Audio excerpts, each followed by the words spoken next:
이번 2차 시에는 스키너의 조작적 행동에 있어서 처벌에 대한 얘기를 하려고 합니다. 처벌은 바람직하지 않은 행동에 제시하는 그 혐오 자극이다, 이렇게 얘기를 할 수가 있는데요. 이것은 현대 생활에서 가장 그 보편적인 그런 통제 기법인데, 이 체벌과 같은 혐오 자극을 제공하거나 소중하게 여기는 특권 등을 처리함으로써 바람직하지 않은 행동의 수행이 감소되도록 하는 것이라고 볼 수가 있습니다. 그래서 처벌은 행동을 통제하는데 빠른 효과를 나타내기도 하지만은 일시적으로만 그 효과를 나타낼 수도 있다는 거죠. 이것은 행동 통제에 항상 효과적으로 작용하는 것만 아니며 처벌이 원치 않았던 그런 부작용을 때로는 초래할 수 있다는 거죠. 따라서 정적 강화는 최대하고 처벌은 최소화해서 행동을 조절한다는 겁니다. 그래서 이 처벌과 또 한편 부적 강화는 비슷해 보이지만 서로 다른 것이라고 볼 수 있는데요. 처벌은 체벌과 같은 혐오 자극을 제공하거나 보상을 제공하지 않음으로써 특정 행위의 발생을 억제하는 것이고, 부적 강화는 혐오 자극을 제거함으로써 특정 행위의 반응 비율을 증가시키는 것이다, 이렇게 얘기를 할 수가 있습니다. 그리고 이 행동조성이라는 게 있는데, 행동조성은 유기체의 행동이 바람직한 행동에 가까워질 때까지 점진적으로 행동을 형성해가는 그런 과정이다라고 볼 수가 있습니다. 즉 이것은 유기체 내에 잠재되어 있는 행동이나 아니면 학습할 그런 가능성이 있는 거의 모든 종류의 그런 행동들을 조건 형성을 해서 시간을 더 단축하고 더 빨리 학습하도록 하는 하나의 접근 방법이다, 이렇게 얘기를 할 수가 있습니다. 행동 조성은 원하는 행동에 접근할 때마다 강화가 주어지기 때문에 행동에 대한 점진적 접근이라고도 하며, 복잡한 행동이나 기술을 학습시키는데 매우 유용한 방법이다, 이렇게 얘기를 할 수가 있죠. 그래서 이 스키너는 조작적 조건 형성이 행동을 조성하는 방식은 바로 조각가가 조각품을 만드는 방법과 유사하다, 이렇게 지적을 하고 있습니다. 그래서 조작적 조건 형성 과정에서 원하는 행동이 일어났을 때 강화를 제공함으로써 학습이 이루어지지만, 학습시키기를 원하는 행동이 자발적으로 일어날 가능성이 적은 경우가 많다는 겁니다. 그래서 이러한 문제를 해결하기 위해서는 조건 형성을 하고자 하는 그런 행동에 가장 가까운 행동부터 점진적으로 접근해서 강화하는 방법인 이런 행동 조성이 필요하다는 겁니다. 특히 복잡한 행동을 학습시킬 때 모든 가능한 행동을 구체적이고 세분화된 단계로 구분해서 점진적으로 접근해서 강화하는 방법인 이런 행동 조성이 필요하다는 거죠. 특히 복잡한 행동을 학습시킬 때는 모든 가능한 행동들을 구체적이고 세분화 그 단계로 구분해서 점진적으로 접근하도록 하는 것이죠. 그래서 인간의 많은 행동은 바로 행동 조성을 통해서 점진적으로 학습된다, 이렇게 얘기를 할 수가 있습니다. 그 다음은 우리가 반두라의 이론에 대해서 알아볼 수 있도록 하겠습니다. 반두라의 이제 사회학습 이론인데요. 사회학습 이론은 바로 반두라에 의해서 세워진 이론이다라고 얘기를 하죠. 이 반두라는 인간의 내적 과정을 바탕으로 한 그런 연구를 넘어서서 사회적 상황 속에서의 행동이 상당히 그런 사회적 상황 속에서 행동의 학습에 관심을 갖고, 인간 행동의 상호 결정론과 행동의 습득에서 관찰 학습의 중요성을 많이 강조를 했습니다. 그래서 이 인간은 타인의 행동을 관찰함으로써 행동을 학습하고, 또 여기에 내적, 인지적인 그런 요소가 포함된다는 겁니다. 그래서 사회학습 이론이라는 것은 인간의 행동이 사회적 그런 상황 속에서 개인의 내적, 인지적 과정과 환경적 그런 영향력 간의 상호작용으로 결정된다는 그러한 성격 이론이다, 이렇게 볼 수가 있죠. 이 반두라는 1925년에 캐나다의 알베타 지방에서 태어났고 어린 시절에는 그런 시골에서 많이 성장을 했습니다. 그리고 고등학교 졸업 후에 그 컬럼비아 대학에서 심리학을 전공을 했고요. 아이오와 대학교에서 나름대로 석사와 박사학위를 받았습니다. 그래서 이 반두라는 로베트 세알스라는 그런 사람과 함께 연구를 계속해서요. 특히 이제 아이오 대학교에서는 임상 심리학에 굉장히 흥미를 가졌습니다. 그래서 연구의 어떤 그 초점은 심리치료 과정이라든가 가족 상황에서 그 아동의 공격성 이런 것, 특히 아동에 대한 연구를 많이 했죠. 그래서 아동이 사회적 상황에서 모방을 통해 받은 것을 학습한다, 이런 주장을 해서 모방학습의 어떤 이해에 관심을 굉장히 고조시켰던 이런 학자라고 볼 수가 있습니다. 나중에는 뭐 미국의 심리학교 회장으로도 선출이 됐죠. 그래서 이 반두라는 그 사회학습 분야에서 이론적 그런 실천적 연구를 통합하고자 이제 했고, 특히 이제 이 반두라의 대표적인 저서로서는 청소년의 공격성, 사회학습과 성격 발달, 뭐 행동 수정의 원칙, 뭐 공격성, 사회학습의 분석, 뭐 이런 것들이 있죠. 그래서 우선 먼저 사회학습 이론의 기본 원리에 대해서 한번 생각해 볼 수 있는데요.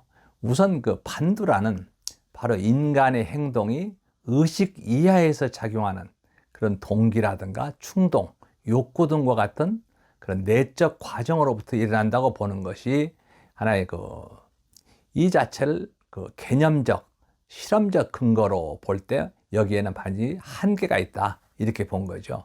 그래서 인간의 내적 동기 요인은 각각 다른 상황에서 다른 사람들을 대할 때 또는 다른 사회적 역할을 가질 때 이런 행동의 빈도와 강도가 다르게 나타나는 점을 잘 설명해 주지 못한다는 거죠. 그래서 인간의 내적 과정을 바탕으로 한 연구는 이미 발생한 사건들에 대해서 흥미로운 해석을 제공할 수는 있지만은 경험적인 타당성이 의문시되고 어떤 상황 속에서는 인간이 어떻게 행동할 것인가에 대한 그런 예측 능력이 부족하다는 거죠. 즉 인간 행동에 대한 이해를 향상시키려면 개념적, 경험적 측면에서 설명 능력이 향상돼야 된다는 거죠. 따라서 그 인간의 행동을 이해하기 위해서는 내적 과정을 초월해서 사회적 상황이나 역할에 대해서 더 많은 주의를 기울여야 한다는 겁니다. 그래서 반두라가 얘기하는 그 상호결정론이라는 부분이 있는데요. 이 반두라는 인간이 어느 정도 자기 방향성을 제시할 수 있는 우수한 그러한 능력을 갖고 있다, 이렇게 봤죠. 그렇기 때문에 인간의 행동이 내적 과정에 대해서 움직여지는 것도 아니고 또 환경에 영향을 받는 것만이라는 것도 아니라는 거죠. 오히려 인간 행동의 원리들은 행동적인, 인지적인 그런 환경적 영향력 간의 끊임없는 상호작용으로 우리가 이해가 돼야 된다는 겁니다. 그래서 이러한 그 상호결정론은 인간의 행동이 개인 행동의 그 환경의 어떤 요소들 간의 지속적인 그런 상호작용에 의해서 결정된다, 이렇게 보는 견해죠. 즉 인간의 행동은 개인의 기질적 요인들과 사회의 상황적 그런 요인들이 상호 의존적으로 영향을 미친 결과이다, 이렇게 반두라는 보고 있습니다. 인간의 행동은 환경에 의해서 영향을 받기도 하지만 인간은 어느 정도 자신의 행동을 그 영향을 미칠 수 있다는 거죠. 또한 인간은 외적 자극에 대해서 단순히 반응만 하는 그런 존재는 아니고 상징을 사용할 수 있는 하나의 비범한 그런 능력을 가지고 있었고, 그래서 이 행동으로 나타나는 인지 과정인 사고라든가 창조, 어떤 계획 등의 일들을 할 수 있다, 이렇게 볼 수가 있는 거죠. 또 이 반두라가 이제 보고 있는 그 관찰학습에 대한 부분을 한번 생각해 보는데요. 이 반두라는 인간 행동이 직접적인 그런 외적 강화가 주어지지 않더라도 바로 관찰학습을 통한 모델의 역량으로 습득될 수 있다고 보았습니다. 그래서 사회적 상황 속에서 사람들은 단순히 다른 사람들의 행동을 관찰함으로써 훨씬 더 빨리 그 행동을 학습할 수 있다는 거죠. 여기에서 관찰 학습이라는 것은 환경적 자극에 대한 그런 반응을 통해서 행동을 학습하는 것이 아니라 타인의 행동을 관찰함으로써 학습하는 것이다, 이렇게 보고 있습니다. 그래서 관찰 학습은 다른 사람의 행동을 관찰하여 단순히 모방하는 것이 아니고, 여기에는 바로 내적인 그런 인지 요소들이 또 포함이 된다는 겁니다. 또 그리고 다른 사람들에게 새로운 행동을 시도할 때 어떤 그 결과가 나타나는지를 이제 보게 되는데, 이러한 과정을 대리 강화다, 이렇게 얘기를 하고 있고요. 이것도 하나의 인지적인 과정이라고 볼 수가 있습니다. 따라서 자기 자신이 직접 행동을 하지 않고도 자신의 행동의 결과에 대해서 예상을 할 수가 있다는 거죠. 인간은 많은 종류의 모델을 통해서 행동을 학습하고, 또 상징적 모델을 어떤 그 또 다른 형태인 그런 언어적 지시를 통해서도 많은 것을 배우게 된다는 겁니다. 그래서 반두라는 강화가 인간 행동의 습득이라든가 유지라든가 수정의 그런 필수 조건이긴 하지만은, 이것은 행동이 어떻게 습득되고 유지되고 변경되는가를 완전히 설명해 주지는 못한다고 이렇게 주장을 하고 있습니다. 그래서 이 반두라는 대부분의 인간 행동이 직접적인 그런 외적 강화에 의해서 통제되지 않는다는 거죠. 그래서 인간은 과거 경험의 결과를 통해서 어떤 종류의 행동은 가치가 있는 결과를 가져올 수가 있고, 어떤 행동은 그 바람직하지 못한 그런 결과를 가져올 수 있는가를 알게 된다는 거죠. 그렇기 때문에 인간의 행동은 예상되는 결과에 의해서 많이 규제가 된다는 겁니다. 인간은 실제적으로 그 경험한 그런 결과가 아니더라도 결과를 상상해서 행동을 할 수가 있다는 겁니다. 인간은 실제 결과를 상징적으로 표현할 수 있는 그런 능력을 가지고 있다. 그리고 또 미래 결과를 행동에 영향을 미치게 되는 어떤 그 현재의 동기 요인으로 해석할 수 있다는 겁니다. 이와 같은 고도의 어떤 정신 과정은 인간에게 통찰력과 예측 능력을 제공한다는 겁니다. 그래서 이 사회학습 이론에서는 인간의 독특한 그런 자기 규제 능력에 중요한 역할을 부여하고 있다는 거죠. 그래서 인간은 당면한 그런 환경적 상황을 조정해 나가고 인지적 능력을 발휘하고 또 그들 자신이 어떤 그 행동 결과를 산출해냄으로써 그들의 행동에 어느 정도 영향력을 행사할 수 있다는 거죠. 이와 같이 자기 규제는 자신의 행동에 영향력을 행사할 수 있는 개인의 그런 능력이기 때문에 창조되고 환경의 영향에 의해서 유지된다는 겁니다. 그래서 반두라는 상징적 사고를 할 수 있는 인간의 우수한 지적 능력이 그들의 그 환경을 다루는 하나의 강력한 수단을 제공하고 있다, 이렇게 주장을 하고 있습니다. 인간은 상징화하는 능력을 갖고 있으므로 실제적이고 외부적인 그런 시행착오를 범하지 않고서도 문제를 해결할 수 있다는 거죠. 그래서 여러 다른 행동에 가능한 결과들을 예상하고 자기 행동이 장기적인 목표를 취하도록 해주는 그런 행동 전략을 가질 수가 있다는 겁니다. 그리고 반두라가 얘기하고 있는 그 사회화의 영향 요소 몇 가지를 알아볼 수 있도록 하겠습니다. 첫째, 이 공격성에 대한 부분인데요. 이 공격성은 다른 행동과 마찬가지로 부분적으로 그 조작적 조건 형성의 결과로 볼 수가 있는데요. 사회와 가정에서 그 아동들은 공격적인 모델을 관찰하고 그 모델로부터 강화를 받는가를 또 주시를 하고 또 이에 따라서 모델의 그 행동을 이제 모방을 하게 된다는 거죠.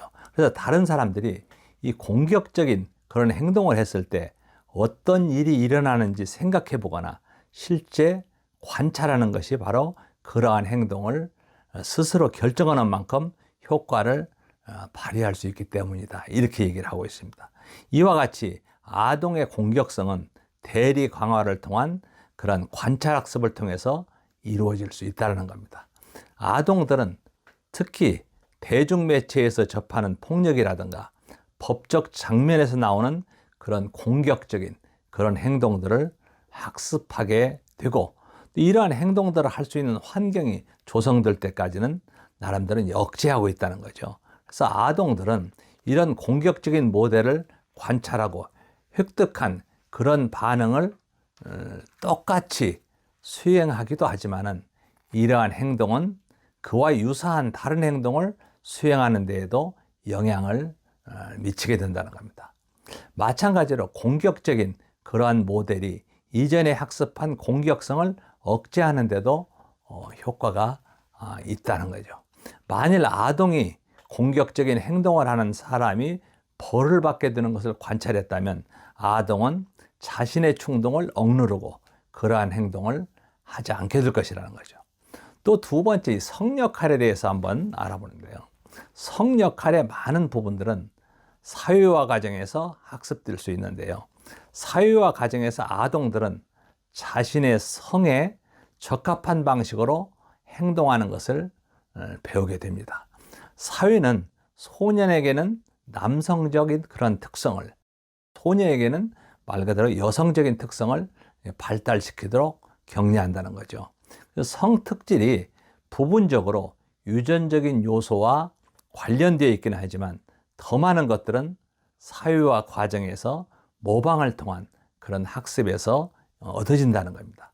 성역할의 학습은 아동들은 관찰을 통해서 두 가지 성과 관계되는 행동을 모두 학습하게 되지만 대개 그들 자신의 성에 적합한 그런 행동만을 선택해서 수행하는 그런 경우가 많다는 거죠. 또 성역할을 관찰하는 데 있어서의 어떤 특정 모델을 모방한 것에 대해서 보상을 받을 때 그러한 모델의 후속 행동을 더 잘 기억하는 것처럼 사회적 강화는 관찰 과정에서까지도 영향을 미치게 된다는 거죠. 또 우리가 친사회적인 행동이라는 부분인데요.